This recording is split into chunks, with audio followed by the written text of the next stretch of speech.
What's up, Bulldogs? All right, today I'm going to be going over a comment that I got on my video that I did recently on Stoicism, basically on letting go of expectations. This is always a hard topic for a lot of people, and even just, I think Stoic concepts can sometimes rub people the wrong way. They get the wrong idea about Stoicism, and they think that, if you're never affected by things or you never show emotion, then you're never going to change your life, and life will be kind of meaningless, and you'll put up with all kinds of bad situations if you don't have expectations on things. And that's really not true. And that's really not even the point of Stoicism. And the point of Stoicism is not to not feel or show emotions. It is to be able to regulate those emotions, to be able to process those emotions, to be able to buffer yourself from the external world, and to be able to really have control of your internal, to be able to take whatever's happening in the external world, accept what's happening, and not allow that to greatly affect your internal, to not have attachments to the way that you think that reality should be, or things should be that you can't control, and instead to learn how to be happy, or to have peace, tranquility, as they say, within yourself, regardless of what's happening external. Right. And again, one part of this is that it doesn't mean being happy all the time. It really doesn't mean that. That's not what tranquility is. It just means to be at peace. And it also doesn't mean that you won't experience emotions like sadness. Right. You will potentially experience those emotions, but the more that you are able to become more stoic, the less that the external, or whatever is happening externally, would affect you internally. So let's dive into this a little bit, and we can discuss here. So this comment was on this video on how to never experience negative emotions again. And Scott says here, my biggest question with this comes from John's own life. He was in a shitty marriage for years and hid it and kept it secret.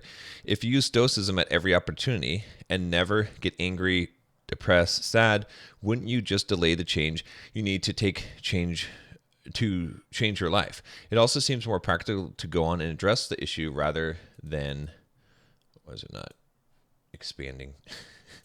Let me see here. Maybe I need to, okay, I don't know why bug here, but he's saying, okay, it also seems more practical to go and address the issue rather than not allowing it to affect you. I do agree that to not allow things outside your control affect you, like weather, but issues directly or partially in your control, such as your wife cheating on you, it seems like a miss of character development to not be affected by it whatsoever. All right, so a few things. Let me just kind of break this down a little bit here. So he makes a point. He says, from my own life, which good to draw a point to that, to make sure I'm not being a hypocrite here, which let me just say this. At times I am a hypocrite. At times we all are a hypocrite. It is not possible to live your life and not be a hypocrite at times. All right. I mean, that's just the truth of it, especially as I'm learning things and figuring things out. And believe me, if I had them all figured out, then I wouldn't make any missteps in life, and then I wouldn't learn anything. So there we are. So he says here, he was in a shitty marriage for years and hid it and kept it secret. And that is true. All right. I do think, though, that is besides the point. And I can take responsibility for my part in that. And part of the reason why things went down the road, or why I even got into that situation, had to do with not being stoic, not knowing stoic principles when I was young, 21 years old, when I first got married. And I didn't understand what it was to be a man. I didn't understand masculinity. I didn't understand the feminine. I didn't understand how to validate a woman's emotions, but I didn't understand how to have respect for myself and how to separate myself from the situation. What happened was I did form attachments to the outcome. I wanted my wife at the time to act in a certain way, to treat me in a certain way, to behave in a certain way. And I felt like I needed to be in control of that. And so when she wasn't that way, I would then try to make her that way. I would try to lecture her or tell her, right? And all of these things, they deeply affected me. I was very upset. I was very attached to achieving this outcome. Had I not been so attached to achieving this outcome, I probably honestly would have just left the situation. If I had respect for myself and had said, look, I'm not going to be talked to this way. I'm not getting what I want in this situation, and I don't need to be upset about it. I don't need to be angry about it. But I have a standard. I have standards for myself. Again, not expectations. I did have expectations at that point, and that is what caused me a lot of internal turmoil. That's why it was it was a difficult time for me, but it didn't have to be. If I would have had standards, then I would have noticed that my standards weren't being met, and then I would have exited the situation, or the situation would have changed. One of those two things would have happened, and I would have been okay with either outcome. But I was trying to force an outcome, and that's why I stayed in that marriage, in that situation, for longer than I should have. And then as more complications came into it, it obviously, I've talked about this in some of my other videos, but as you have a kid and you have a lot of financial things that are tied together and all of these things, it becomes a lot more complicated. Now, obviously, I didn't handle the situation in the correct way because I was the one who cheated and went outside of the marriage and didn't just get the divorce. And, that would have been a lot less messy. But in my mind, I thought that, well, I can handle this situation and this will be the least messy for everyone while I'm doing what I want to do. Again, this was not the ideal situation, but it, and I paid the consequences for that, right? And one thing I hadn't considered in my whole plan with that was that maybe I would actually meet someone who I would want to then start an actual real new relationship with. And there was the whole shit show, essentially, right? When that moment occurred. So that's the honest truth. Okay. So it doesn't have anything to do with Stoicism causing it. It's actually Stoicism and expectations. We're not having Stoicism and having expectations instead is what caused the problem. If I was a proponent, if early on I had understood and subscribed to the philosophy of Stoicism and Stoic thought, and I did not have expectations, I let go of expectations, I would have been in a much better place, and I would have been much more inclined to change the situation. So he says here, if you use Stoicism at every opportunity and never get angry, depressed, and sad, wouldn't you just delay the change you need to make in your life? Great question. You should use Stoicism. It's not using Stoicism at every opportunity. It is living to the principles of Stoicism. Stoicism is not a thing that you use. It is a basic nature of life, a natural law. It is a truth, a foundational truth that you discover and become more aware of. You cannot not be Stoic. Stoicism is the universe. Okay? Stoicism is the human condition. It is the answer to everything. And I know this sounds a little extreme and weird, but understand that it is an underlying principle, right? Because what Stoicism is based on is this idea that there are things that are external to you, which is everything. And there is what is internal to you. And you can only control your interpretation of things. You can't even control your thoughts, okay? To a degree. You can to a small degree. But thoughts just pop into your head. Emotions just pop into your head. They do, right? What you can control is how you interpret things, and you can control your actions. And so this follows that the only reasonable and sensible thing to do with that understanding is to let go of expectations on the external world and to focus on the internal, on the things that you can change and control.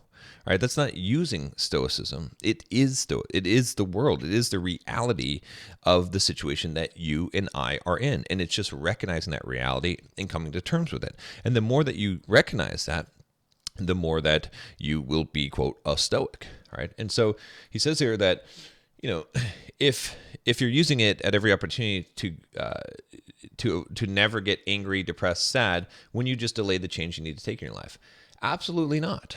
Absolutely not. Okay, so let's think of it this way: if you let go of expectations and you're truly applying Stoic principles, so that you have an internal control of your state, would it delay you in making the changes you need to make in your life?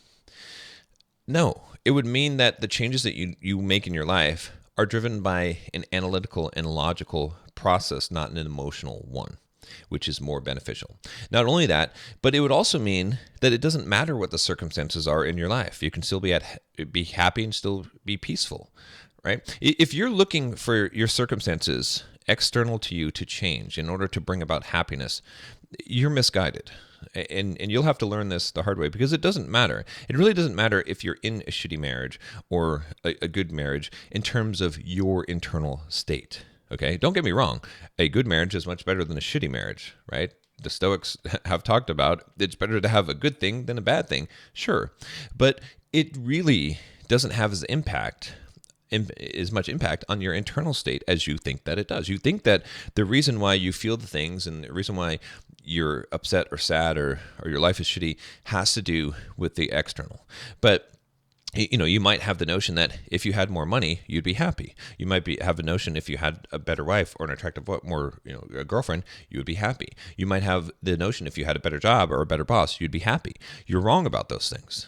Those things are not the things that are causing you the unhappiness. It is the expectations that you have. It's the attachment to a particular outcome that causes this. And again, I've got a new channel that I'm putting together on Stoic philosophy, where I'm discussing this and bringing this down every single day as I'm reading Seneca's letters to Lucilius and doing a commentary on this. But time and time again, Seneca and other Stoics, what they say is that a man is not made poor by what he lacks. A man is made poor by him desiring more, right? If you're content with what nature provides, if you're content with having some food to eat in a shelter, okay, then you are rich. It is only when you want more, when you have attachments to all these other things, that you then are relatively poor. But a man that's contented is rich. Okay. And so again, this doesn't mean that you shouldn't change your life. It doesn't mean that you shouldn't get out of a shitty marriage. Don't get me wrong here. Obviously you should do that. However, your reasons for doing that should not be because that will finally bring you happiness, because it will not. Okay, it will not. You will have a different set of problems to contend with.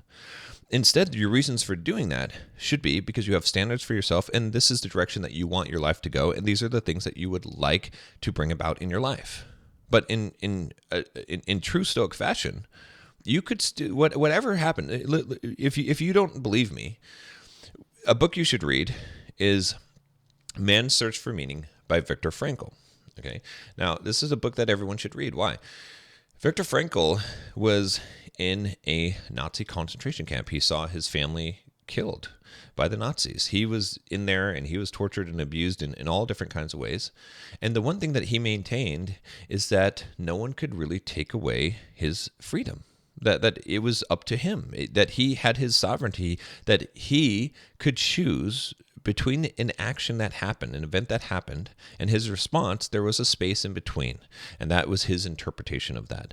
And so no one could take that from him. He never had the victim mindset, even in the midst of incredible torture and a restriction of his freedoms and his basic dignities in life. He still maintained that. So he basically said that even in the midst of all of these bad things that were happening to him, he was still responsible for his internal state. It was the ultimate form of Stoicism. So the thing to understand about this is that, yeah, if you experience negative emotions, will that potentially cause you to make changes in your life? Yes, but you'll be doing them for the wrong reasons. You shouldn't make changes in your life because you're experiencing negative emotions, not necessarily. Now, yeah, can pain be an indicator that something is wrong in your body, in your life? Yes, of course it can. But there's a difference between pain and suffering. All right, pain is unavoidable. As a Stoic, you cannot avoid pain. Okay, if you stub your toe is going to hurt. If you burn your hand is going to hurt. All right, you're going to experience some emotional pains as well, because if someone hurts you, it does hurt. Emotional hurt does hurt. You're not experiencing those things. Okay, but what you are doing is you're alleviating the ones that are caused by expectations, and what you're doing is you're learning to handle those emotions in a rational way that does not change your course of action, where you take drastic actions on that, and you're not bringing more of that upon yourself, and you are avoiding suffering. Suffering is pain that is caused by you choosing to hold on to a version of reality that you want, while reality underneath is changing. If you hold on to things if you have desires, if you hold on to things that are not so, that are different than reality, you will experience suffering. That is where suffering comes from, right?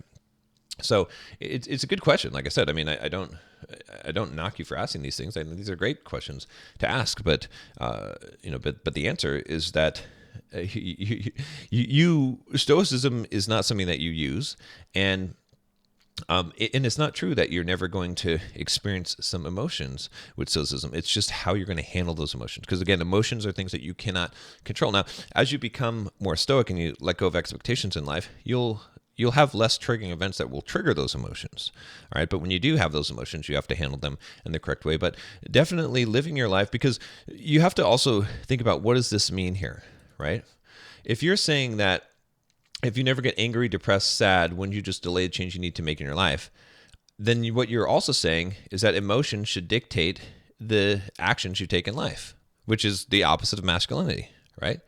You really have to understand that that's essentially what you're saying, right? You're saying that emotions should influence your actions to a great degree, which I think we would disagree with that. I mean, at least I would. That's not a very masculine trait, and that leads you to all kinds of trouble. I mean, should you be led by your emotions to do things, or should it be you'd be led by your logic, right? It also seems more practical to go and address the issues rather than not allowing it to affect you. And again, Stoicism doesn't say that you shouldn't address issues. Letting go of expectations doesn't mean that you shouldn't address issues. All right, there are plenty of things that you don't need to address. Right, there's a really good book also, The Power of Now by Eckhart Tolle, and he says in that book that there's 3 ways you can handle something. Right, you can accept it. Okay, you can change it, or you can leave the situation. Okay, and so that's always a choice that you have, but that's not an emotional choice that needs to be made. Right, so there are certain circumstances in which it makes more sense to not address an issue, to just accept things. There are plenty of things in life that you should just accept. It's not worth it. It's not worth the combat. It's not worth the headache or the hassle. There are other things, situations where you should change the situation. Again, you shouldn't just ignore the situation. But if you can, ultimately in any situation, if you can not allow it to affect you, if it doesn't upset you internally, that's the best thing, honestly. That really is the best way to live, right? Honestly, that is the best choice. But many times it doesn't align with your goals in life, and so you do have to make changes, but you shouldn't make them based on emotions. I do not agree that to not allow things outside your control. Or he says, okay. It also seems more practical to go and address the issue rather than not allowing it to affect you. Okay, we talked about that. I do agree that to not allow things outside your control to affect you, like weather, but issues directly or partially in your control, such as your wife cheating on you, it seems like a miss of character development to not be affected by whatsoever. So it's really weird that you would think that you have more control over your wife cheating on you than the weather. I would say that you have more control over the weather. Right? And again, this might seem weird, but I'm talking about direct control. Okay, because you could actually do something to affect the weather. You could physically affect the weather, right? If the government does it, right? There's ways to affect the weather. Okay, let's just say that, right? There's things that you could do. Like you potentially could physically affect the weather, right? You might not have the means to do it, but it is possible to devise ways to affect the weather. All right, let's just say it is physically possible. It is not physically possible to prevent your wife from cheating on you, at least in the mind, right? It's not possible to control another human. It is possible to control the weather, but it's not possible to control another human. And so, yeah, there are things that you can do to make it less likely that that's going to occur, to meet her emotional needs, to be more masculine, to be a better man, that you are the best choice. However, you still can't control that thing. You still can't control that is happening, right? You're mistaken if you believe that you're partially in control of what other people do. It's a misnomer. It's not true at all. Okay, you're in control of your actions, and do your actions influence people indirectly? Sure, they do. However, you still are not in control of that circumstance, right? You may just have the illusion to believe that you're the one that is controlling that circumstance, but any person at any time can make any different choice, and you don't have any way to stop them from doing that. So it's you would be affected by it. Okay, let's say that in the circumstance that your girlfriend or wife cheats on you. Am I saying that you should not be affected by it at all? No, I mean that's too idealistic in terms of stoicism, and it's not practical anyway, and it assumes that you don't have any emotions. But what I am saying is that if you have an expectation and you build your entire life on that expectation, and you in your reality, and you cannot let go of the of that expectation that you have, your life will be completely devastated if that occurs. Not only that, but in order to maintain that expectation, you will have to be worried and nervous and anxious your whole life, right? If you're trying to maintain something, if you're trying to control a factor that is outside of your control, you're going to be anxious about it. Anxiety is going to be caused by that because you're looking to the future, all right? However, if you let go of the expectation, you can still have the trust, and you can still hope that she doesn't. Again, hope is still a dangerous thing, but you can live in the present. You can have a reasonable level of trust that that's not going to happen, and you can build your life on that foundation. Even if that event occurs, it may still be painful. It may still make you sad, temporarily, but it won't destroy your entire life because you've already accepted that possibility that could occur. Just like death, you know that you're going to die, right? Have you meditated on death? Have you considered that? Have you accepted that? If you haven't, then you will fear it. Then you'll be anxious about it your whole life. But if you realize that you could die at any moment and anyone could take your life if they're willing to forfeit their own, then you might not have that fear. you could get rid of that fear. You don't have that anxiety around that thing. And so it's the same thing with everything in life. You have to confront these things and realize that these are possible. These things are possible. And then what would happen if this occurred, right? That's what a lot of Stoics did, was they would imagine the worst. They would, it's not a pessimistic thing, but they would imagine, well, if the worst happened, what would happen? How would I handle that situation? And they accept it. They accept the worst. And then everything is sort of gravy on top of that. So I get the sentiment here. I get what's being said here, and this is a valid question. But I think the one thing I would say, and I'll wrap this up, is that the fundamental thing to understand about all of this is that, look, these ideas of stoicism and letting go of expectations, they're not just good ways to live. They are the only sensible ways to live.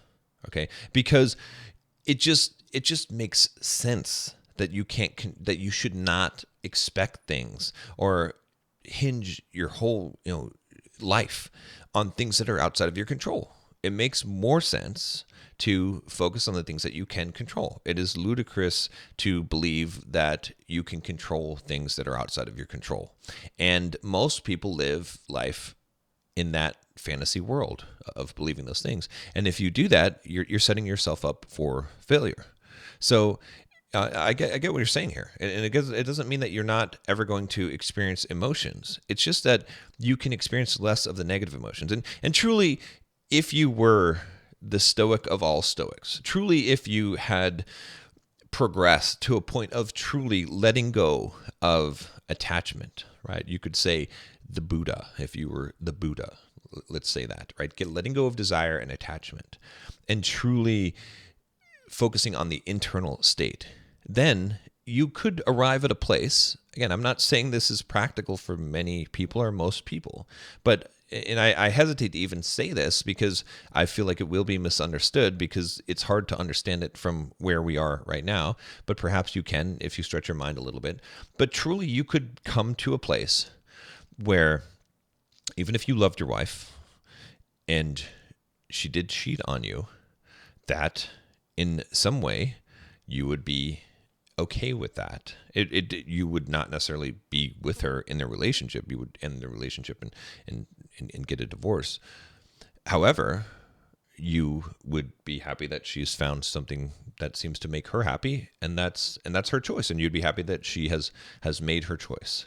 And you would just accept those things. And you would be happy that life has thrown you a nice curveball for you to rearrange your life and to experience other things in life and to go through this experience in life and to even perhaps feel some of this pain that helps you to grow. You would be tranquil in that sense. It doesn't mean that you don't care. It doesn't mean that you're unfeeling. It doesn't mean that your heart is closed. You are open in that state, but so open that you are accepting of all things, because reality is reality. And here's the fundamental thing to understand about this, is that anytime that you are fighting against reality, okay, anytime you're hoping for reality to be something which you don't have direct control over, but anytime you're fighting against reality, you're not accepting immediately whatever has happened or whatever is unfolding, then you are creating suffering for yourself, and it is unnecessary, and it is ridiculous, because you cannot change what is occurring, what is reality, and reality is unfolding perfectly. All right, now that's a hard teaching for many people to absorb. That's why I'm taking these smaller pieces, but that is the fundamental truth. If you really think on this and meditate on this, you will see that anytime you're fighting reality, anytime you're resisting what is, you are creating unnecessary suffering, and it is ridiculous. Okay, and when you really, really understand that and the implications of that, you'll see that no matter what state you are in an external, you can still find peace and joy within yourself. I'll see you tomorrow.